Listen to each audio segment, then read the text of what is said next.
Have you ever reached the top, only to find yourself wondering if it was really worth the climb?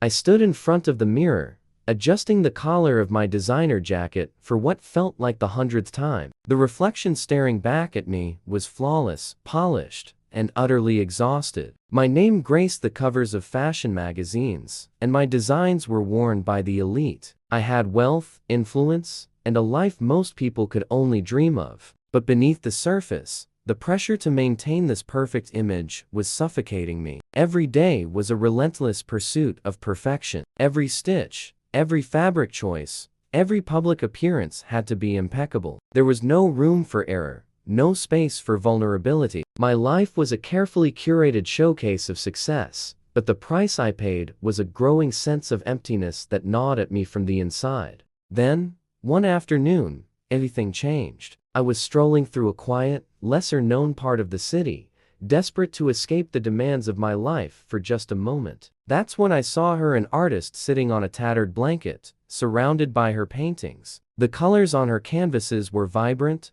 wild, and full of life. She herself was the antithesis of everything I had become. She wore mismatched clothes, her hair was unkempt, and her hands were stained with paint. And yet, she radiated a kind of happiness that I hadn't felt in years. I was drawn to her work, unable to resist the pull of her raw, unfiltered creativity. I approached her, struck by the simplicity of her life, the ease with which she seemed to breathe in the world around her. "These are amazing," I said, gesturing to her paintings. "How do you do it?" She looked up at me, a warm smile spreading across her face. "I just paint what I feel. No pressure, no expectations. I let the colors flow and see where they take me." Her words hit me like a freight train. No pressure, no expectations. Could it really be that simple? I found myself sitting down beside her, captivated by her easygoing nature and the way she saw the world. Over the following weeks,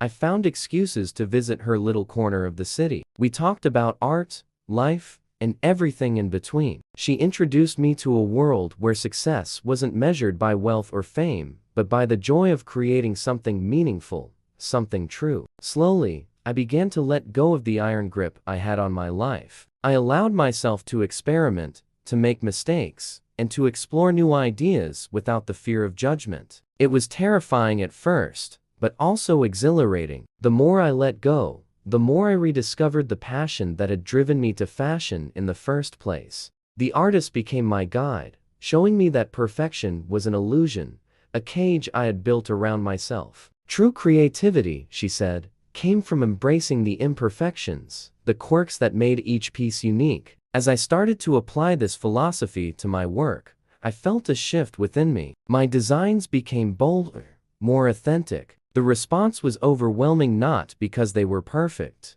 but because they were real. The emptiness that had plagued me began to fade, replaced by a sense of fulfillment that I hadn't felt in years. I realized that success wasn't about maintaining a flawless image. It was about living a life that was true to who I was, imperfections and all. In the end, the artist and I became close friends, and she taught me that happiness couldn't be found in the pursuit of perfection, but in the freedom to be oneself. I still have my empire, my name still holds weight, but now, I create for the joy of it, not to meet some unattainable standard. The price of perfection had been steep, but in the end, I found something far more valuable: myself.